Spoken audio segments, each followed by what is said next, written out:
Since the mid-90s, researchers have documented an 80 to 90% decline in monarch butterfly population. At UIC, the Rights of Way as a Habitat Working Group is on a mission to help protect the monarch butterfly through the nation's largest voluntary effort in monarch butterfly habitat conservation. So a common statistic that you hear is that 1 in every 3 bites of food that we as humans eat is completely dependent on pollinators. And I would caution to suggest that I wonder how long we as a species could even last if we didn't have pollinators helping us support our food systems.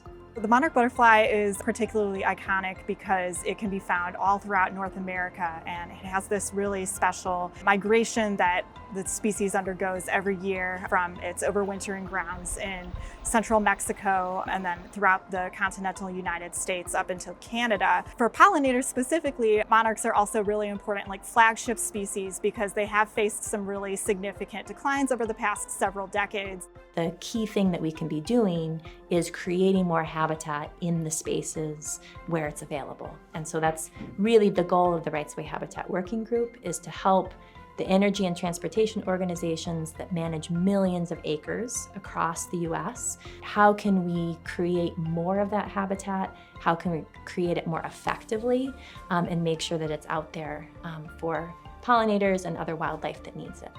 As of today, we have 80 organizations enrolled in the Monarch CCAA from coast to coast.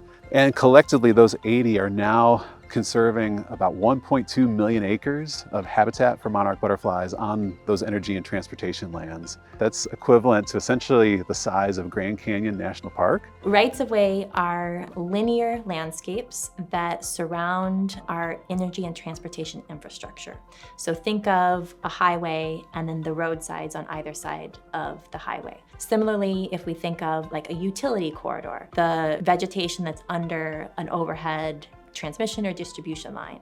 The work that this utility is doing through their corridor management is mimicking what historically was here with tallgrass prairie. This has what we want to see, which is a diversity of different wildflowers, all native, that can bloom throughout the growing season. Because if we think about monarchs, we think about other pollinators, they need to have that pollen and nectar source from spring to fall.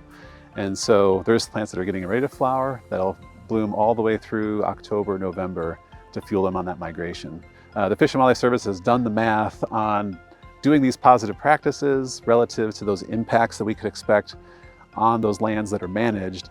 And on balance, we're essentially creating more habitat, making better practices, and resulting in more monarch butterflies at the end of the day.